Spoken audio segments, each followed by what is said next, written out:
तो माइनस का 2√5 बराबर है किसके, ए बी। ये प्लस वाला उधर गया था तो ये माइनस का 3, तो इसको करेंगे माइनस का 2√5, ये बी ऊपर मल्टीप्लाई होगा और इसके साथ माइनस होगा तो ये बनेगा ए माइनस 3b अपॉन में बी।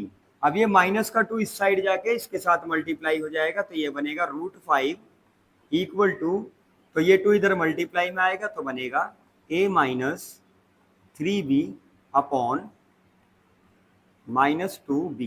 तो फिर हम यहाँ पर ये लिखेंगे a and b are integer, so a minus 3b upon -2b। अगर आप इसको रैशनल मान रहे हो तो आपको √5 को भी रैशनल मानना पड़ेगा, लेकिन √5 हमें क्या पता है कि वो रैशनल होता है, तो हम क्या लिखेंगे, our assumption is wrong, so 3 minus √5 is irrational number. अब हम निकालेंगे किसके, 36, 96, 120 के प्राइम फैक्टराइजेशन मेथड से HCF निकालना है। आइए निकालते हैं। 36 2 से डिवाइड किया 18 टाइम, 2 से डिवाइड किया 9 टाइम, 3 से 3 और 3 से 1 टाइम। 96 के फैक्टर निकालते हैं। 2 से डिवाइड किया 48 टाइम, फिर 2 से डिवाइड करेंगे 24 टाइम जाएगा, 2 से 12, 2 से 6, 2 से 3 और 3 1 जा 1। अब 120 के लिए लेते हैं। 2 से डिवाइड करेंगे 60 टाइम, 2 से डिवाइड करेंगे 30 टाइम, 2 से डिवाइड करेंगे 15, अब ये 3 से 5 टाइम और 5 से 1 टाइम। 36 के फैक्टर हो जाएंगे 2 मल्टीप्लाई 2 मल्टीप्लाई 3 मल्टीप्लाई 3। 96 के हमारे फैक्टर बने हैं 2 multiply 2 multiply 2 multiply 2 multiply 2 multiply 3। और 120 के हमारे पास फैक्टर बने हैं 2 मल्टीप्लाई 2 मल्टीप्लाई 2 मल्टीप्लाई 3 मल्टीप्लाई 5। ठीक है, अब देख लीजिए कॉमन, इसके पास 2 है, इसके पास भी 2 है, तो ये 2 कॉमन में आ गया, ये 2 भी कॉमन है तो ये भी आ गया। अब ये 3, एक 3 इसके पास, एक 3 इसके पास और एक 3 इसके पास, तो ये 3 कॉमन हो गया। ये जो कॉमन नंबर होते हैं यही हमारा HCF होता है। 2 मल्टीप्लाई 2 4, 4 3 जा 12, तो यहाँ HCF कितना हो जाएगा, हो गया। कैंपेन चलाया गया है, इसमें रन टू रिमेम्बर नाम का कैंपेन चला है।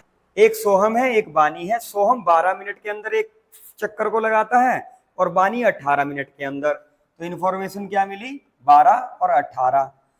बोला जा रहा है कि एक बार वो दोनों सेम डायरेक्शन में दौड़ते हैं तो वह दोबारा स्टार्टिंग पॉइंट के बाद दोबारा कम मिलेंगे। ऐसी कंडीशन में हम एलसीएम निकालते हैं। 2 से डिवाइड किया 6 टाइम, 2 से डिवाइड किया 9 टाइम, 2 से 3 टाइम, 3 से 1 टाइम और 3 से 3 टाइम और ये 3 से 1 टाइम। तो अब क्या करेंगे, 2 2 जा 4, 4 3 जा 12, 12 3 जा 36। कितना एलसीएम है इसका, 36। वह 36 मिनट बाद दोबारा मिलेंगे।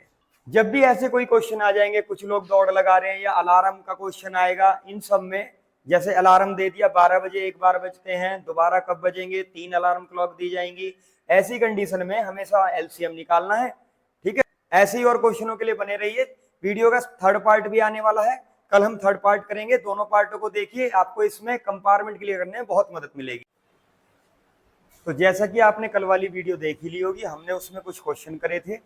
आज हम लेके आए हैं अगले क्वेश्चनों को। इसमें हम क्वेश्चन क्या ले रहे हैं, देखिए क्वेश्चन आता है इस तरह, √2, √3, √5 कुछ भी आ सकता है। इसको हमें क्या प्रूफ करना होता है, इर्रेशनल प्रूफ करना होता है। ठीक है, तो आज क्या करेंगे, late assume that √2 is rational number. Question को ध्यान से समझिएगा, इसे हमें इर्रेशनल प्रूफ करना था, तो हम इसको क्या करेंगे, एक रैशनल नंबर मान लेंगे। ठीक है, कोई भी रैशनल नंबर P/Q के फॉर्म में, A/B के फॉर्म में लिखा जा सकता है। ठीक है, तो हम इसको लिखते हैं √2 इक्वल P/Q। ठीक है, क्योंकि रैशनल नंबर है तो P/Q के फॉर्म में लिखा जा सकता है। और जहां पर P और Q दोनों को प्राइम नंबर होंगे।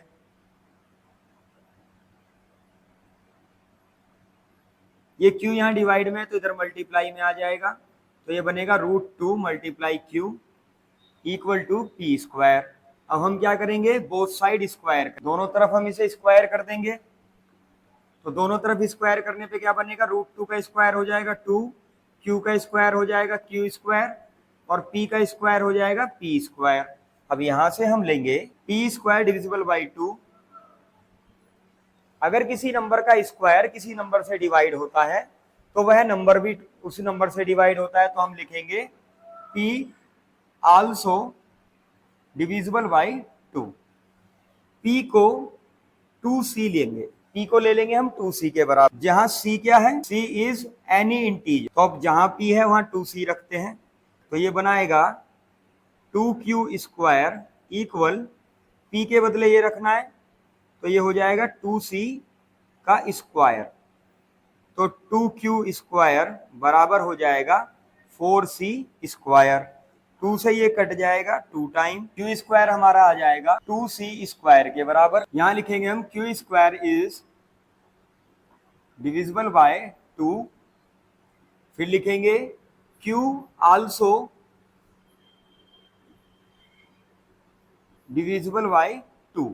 अब यहां हमें इक्वेशन 1 और इक्वेशन 2, इक्वेशन 1 एंड इक्वेशन 2 से पता लगता है P और Q, P and Q having common factor, having common factor. यहां देखिए इस क्वेश्चन में हमने क्या करा था, √2 को हमें इरेशनल प्रूफ करना था, तो हमने इसको एक रैशनल नंबर मान लिया था, और रैशनल नंबर वो होता है जिसे P अपॉन Q के फॉर्म में लिखा जा सके, और जहां पर P और Q क्या होने चाहिए, को प्राइम। तो को प्राइम नंबर वो होते हैं तो कोई कॉमन फैक्टर नहीं होता, लेकिन हमने यहाँ देखा यहाँ पर हमारे पास P और Q के कॉमन फैक्टर आ रहे हैं, तो इससे क्या निकलता है कि ये एक रैशनल नंबर नहीं है, तो ये क्या हो जाएगा, इर्रेशनल। इसके बाद हम ये थ्योरी लिख देंगे बस, और हमारा आंसर हो गया सॉल्व। इस तरह के सारे क्वेश्चनों में हमें इसी तरह करना है।